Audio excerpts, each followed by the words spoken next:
I think that if you like magic and spirit manifestation and hallucinogenic drugs, then you're probably going to really enjoy it. I will say it's quite a big story I'm trying to tell in my talk, and there's a lot of moving parts. I'm going to try not to rush things or overwhelm you with information, but I had to choose my words very carefully, so I'm going to stick pretty close to the script, but I have an excellent slideshow that you can enjoy. So, let's go. I'm sure that many of you, particularly those interested in witchcraft, European shamanism, and herbalism, know all about the plant family Solanaceae, the nightshades. It is a large family and includes some of our most important food crops. And it also includes some extremely psychoactive and potentially poisonous plants, which are belladonna, henbane, mandrake, and datura. In terms of their psychoactive effects, the solanaceous plants are usually classified as deliriums, which is to say that they create states of consciousness similar to fever delirium. Unlike most other drugs, intoxication with these plants can result in so-called true hallucinations, disembodied visions which are subjectively indistinguishable from reality. At low doses, ideation can become dreamy and thought is full of strange loops, and to the outside observer, people often appear to behave as if they are mad. At higher doses, users can become completely disassociated from their physical environment. They experience rich visionary content, communication with spirits, perceptions of shape-shifting, sensations of flight, and other effects of this nature. So these are very powerful compounds, and they are also potentially very frightening ones. More than any other group of drugs in the literature, intoxication with these plants is associated with extremely unpleasant and often terrifying experiences, which is to say bad trips. But in spite of these unpleasant effects, all these plants have a long history as entheogens, inebriants, and medicines in cultures around the world. There is a lot of strong evidence, for instance, that they were used as aids to prophecy in ancient Greece, Rome, Gaul, and Germania. The Christianization of Europe over the course of the first millennium AD drove these practices underground, but they never entirely disappeared. Solanaceous plants continued to be used in medicine long into the Middle Ages, and are attested in basically every herbal leech book, materia medica of the time. Now, a lot of excellent researchers have argued, very compellingly I think, that solanaceous plants were also used in underground shamanic contexts, particularly among peasants in remote areas. And this was an entheogenic practice which partially formed the basis for the witch trials of the late Middle Ages and the early modern period. Solanaceous plants also played an important part of the learned high magic of the Middle Ages, especially that of the clerical underworld of necromancy and conjuration. Many grimoires throughout the Middle Ages and into the early modern period contain instructions for necromancy. Typically, these involve complex rituals with the use of magical circles, incantations, gestures, and so on, all designed to give the operator power over demons. Throughout the tradition, but picking up especially in the Renaissance, this type of magic is associated with the astrological house of Saturn. The spells are best carried out when the influence of Saturn is strongest. They are best performed in Saturnine locations, such as ruined churches, cemeteries, and tombs, and they are most successful when carried out with Saturnine plants, the so-called baleful herbs, such as hemlock, opium, belladonna, mandrake, and henbane. Now, all these plants, especially the Solanaceae, are mentioned frequently in texts from the necromantic tradition. And they are sometimes mentioned in recipes for potions, but for the most part they are supposed to be used as fumigations, also called suffumigations, which is where large quantities of material are burnt in a brazier to create a thick smoke. As early as 1250, Albert the Great was complaining that necromancers used henbane fumigations to conjure spirits to do their will. Now, there are specific recipes for fumigations with solanaceous plants in texts such as the Book of Oberon, which suggests that hemlock, henbane, coriander, burnt are good to urge the spirit a body. Or you have the sworn Book of Honorius from the 13th century, which advises the reader to take the seed of black poppy, the seed of henbane, the root of mandrake, mix all these together with the brains of a black cat, and use the resulting mixture as a fumigation. And there are similar preparations in the Sefer Raziel, and the clavicles of King Solomon, and the Picatrix, to name just a few. Heinrich Cornelius Agrippa mentioned solanaceous fumigations more than any other author through the period.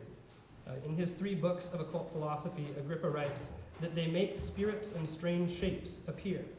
And he also suggests that there are some fumigations and unctions which make men hear horrid or delightful sounds, noises, and the like.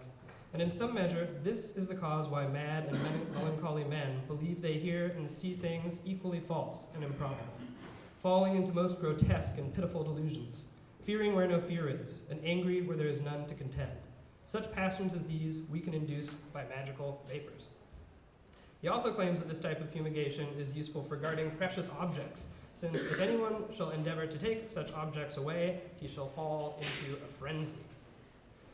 So, throughout the Middle Ages and the early modern period, there was a wealth of instructional material for practicing necromancy with these solanaceous fumigations. But there are very few descriptions of it actually happening. People performing necromantic rituals of any kind at all, because it could obviously be very dangerous to admit that you dabble in the black arts at the time.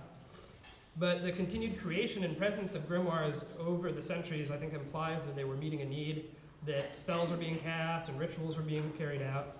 And there is actually one first-hand account of the performance of a necromantic ritual that apparently involves one of these solanaceous fumigations.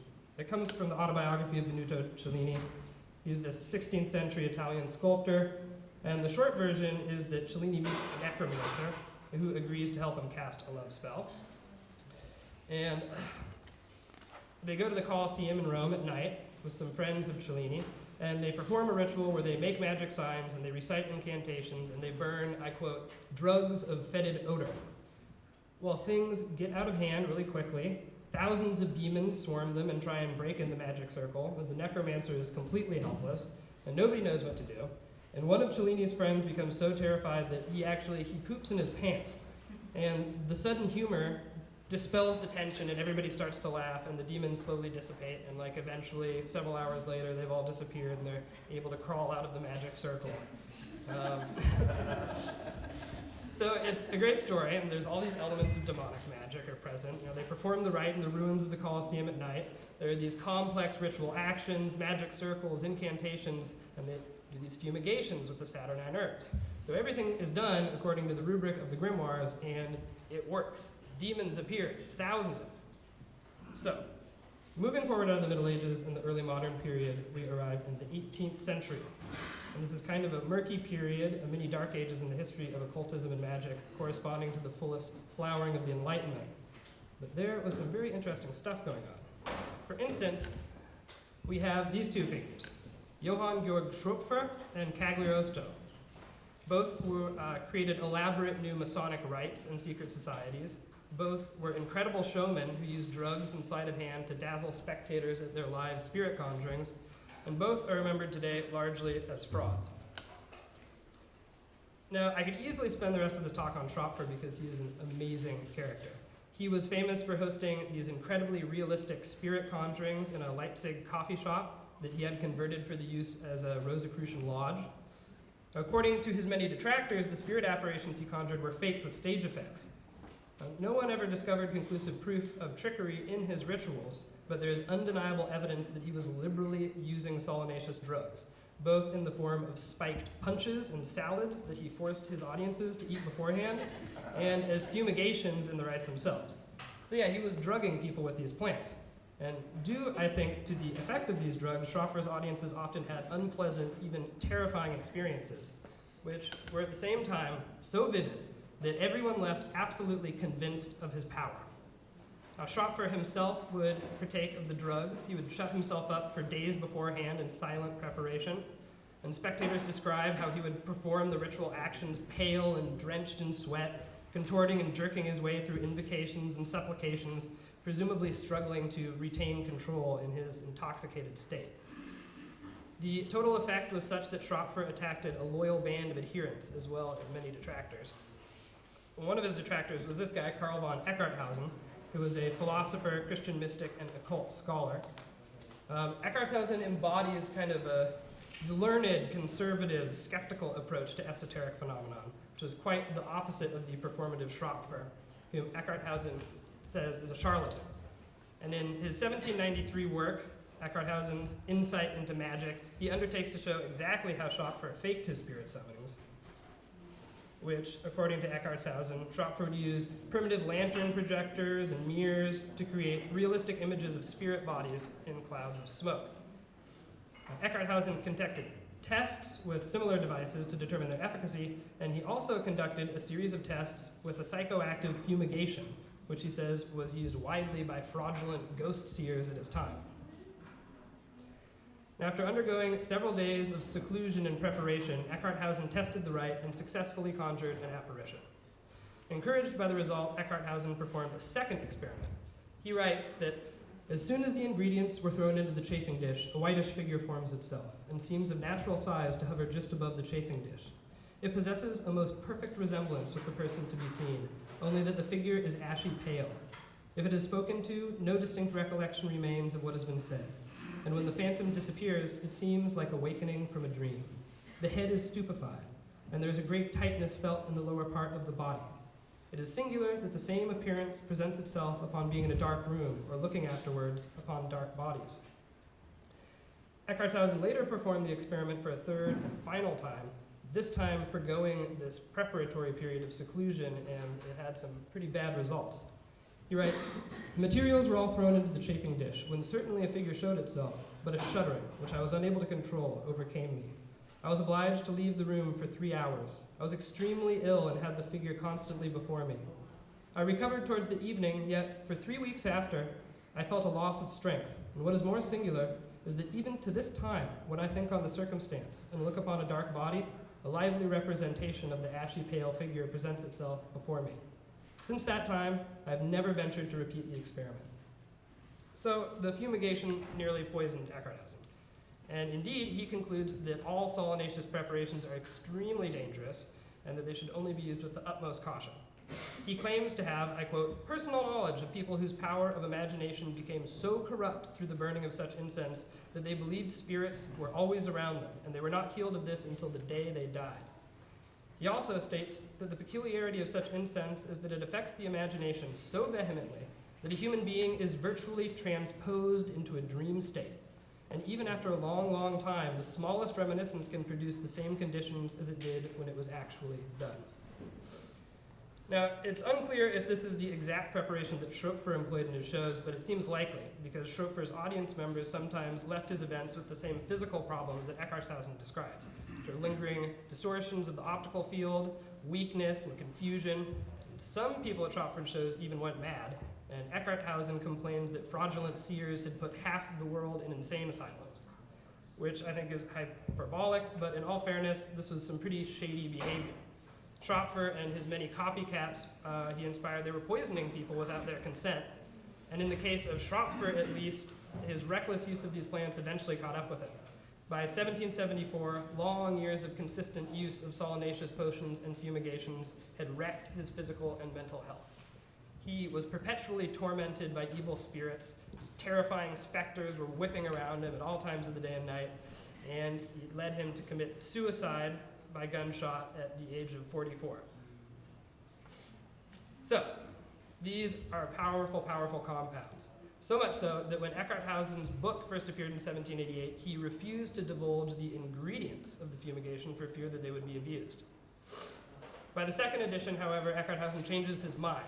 He says that he can safely list the ingredients since the efficacy of the compound depends upon the precise ratios of each individual component, which are hemlock, henbane, saffron, lignum aloes, opium, mandrake, nightshade, black poppy seed, celery juice, asafoetida, and cattail root. So this recipe, I think, definitely comes from the necromantic tradition of the grimoires, but it is more complicated. There are more ingredients, and Eckarthausen claims that the ratio of those ingredients is vitally important, which the grimoires never claim.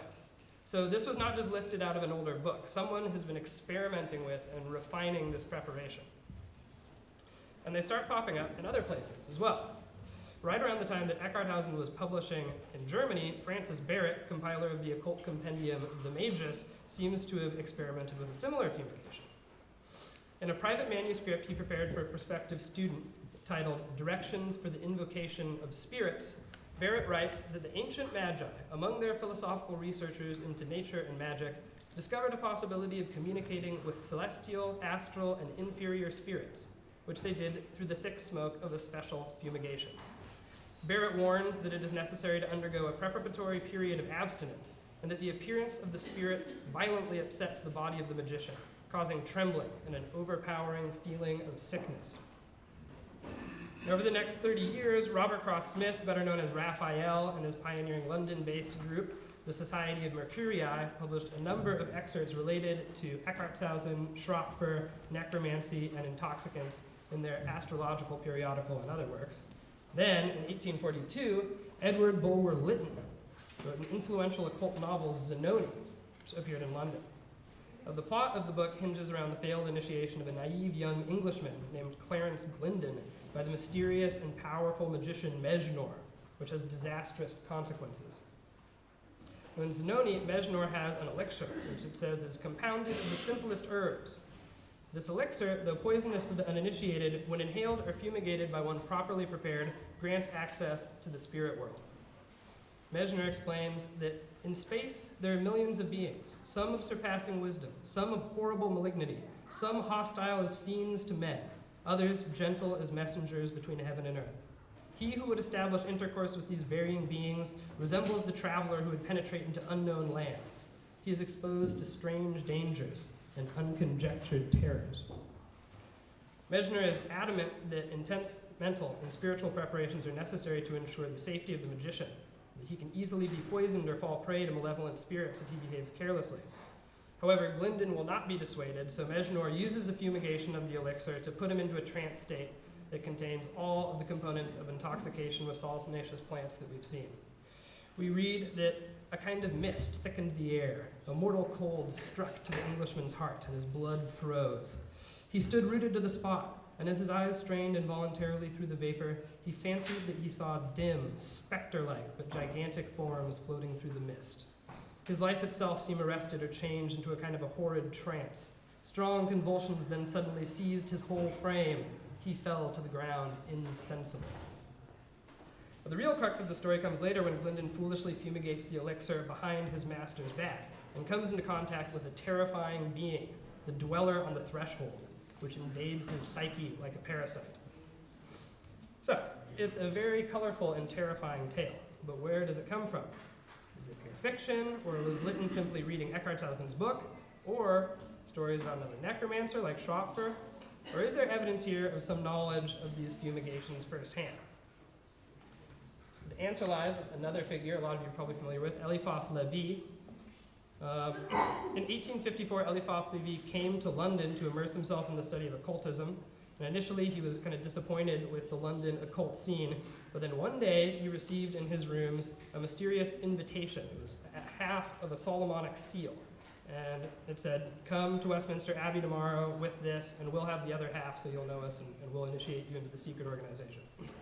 Well, he arrives, and he's picked up in an elegant carriage by a strange, veiled woman. And she tells Levy that she's an associate of Lord Bulwer-Lytton, and she encourages him to perform a special occult experiment and offers to arrange all the particulars. Well, Levy agrees, and after preparing himself with 21 days of seclusion, he performed the ritual. He writes, I lit the 2 braziers with the required and prepared substances, and I began reciting, in a low voice at first, and then raising my voice by degrees, the invocations from ritual. The smoke expanded, the flames made all the objects which they illuminated shimmer, and then they went out. The white smoke slowly rose above the marble altar. I seemed to feel the earth tremble. My ears were ringing and my heart beat strongly.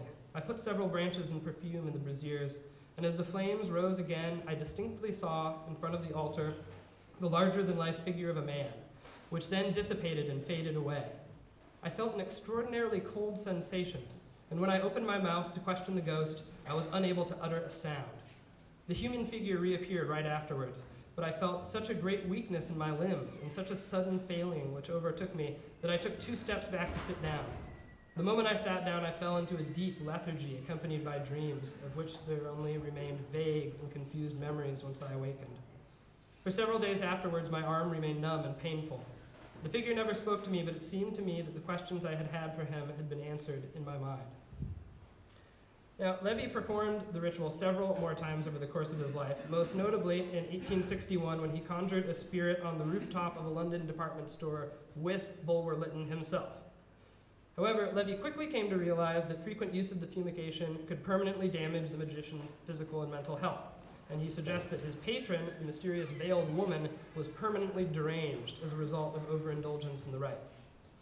So in Levy, then, there's evidence of a London-based group, including Lord Bulwer-Lytton, who were experimenting with this solanaceous technique.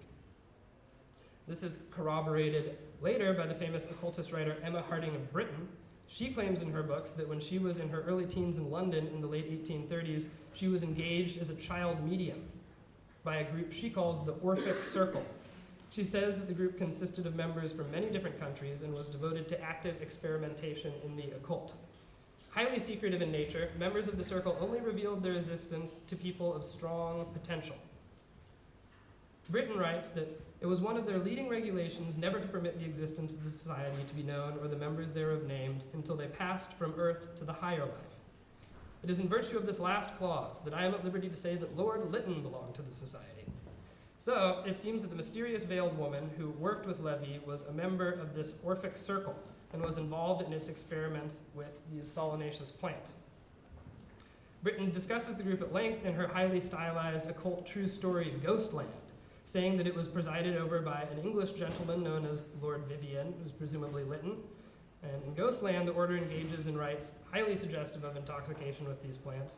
And they're also connected with an ancient German sect, which Britain refers to as the Berlin Brotherhood.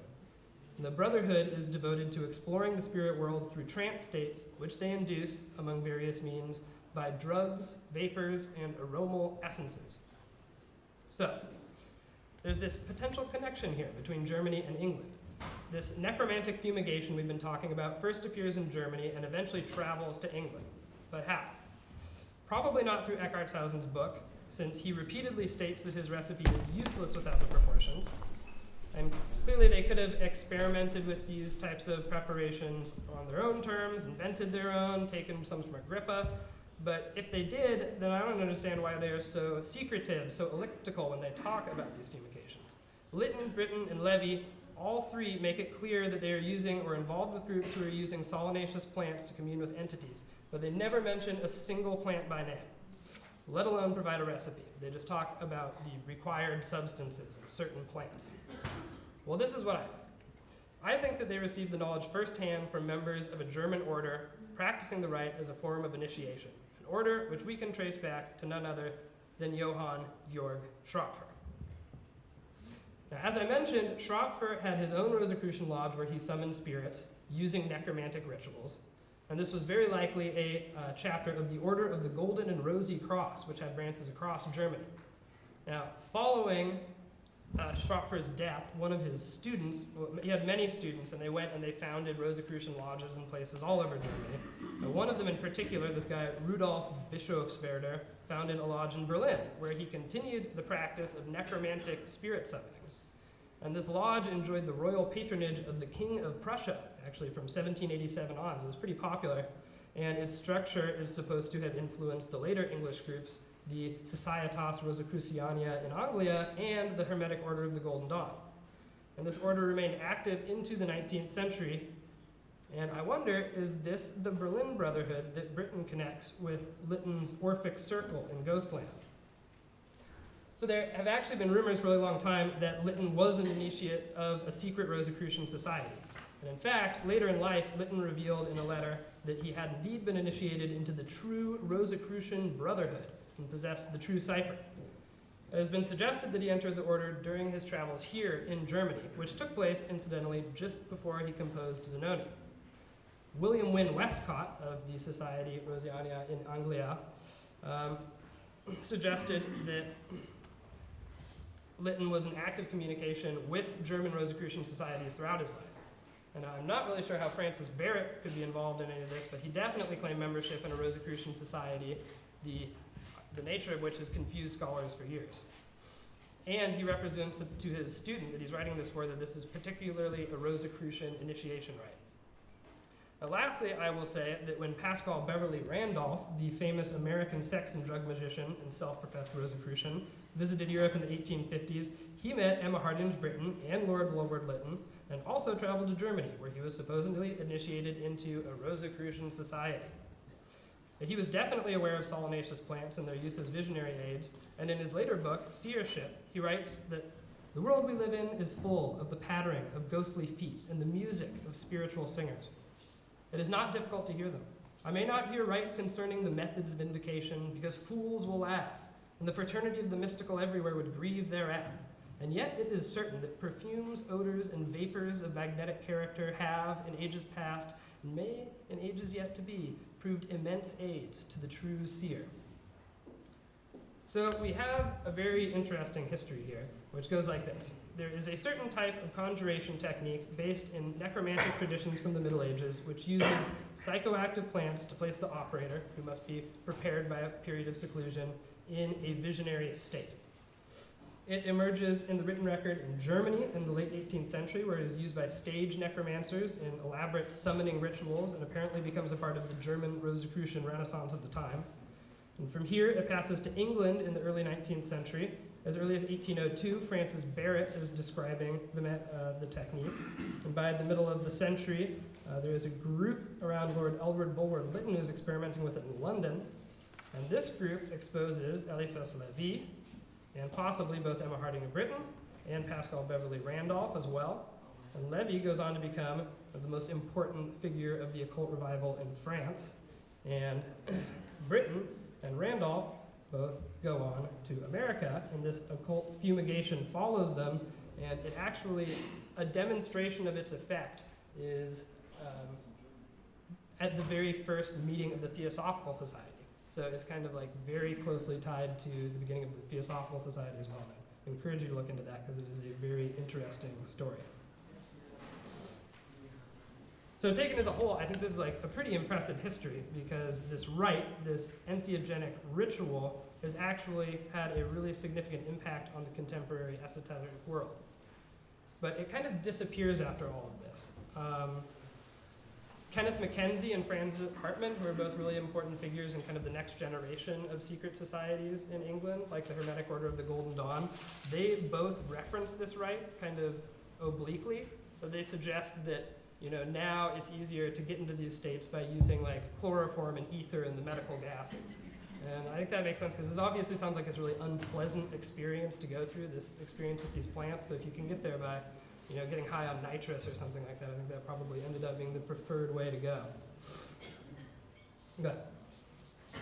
So what we have here ultimately is, I think, an entheogenic ritual, which it involves the use of powerful psychoactive plants, which, combined with ritual actions designed to focus effect, place the magician in contact with the spirit world.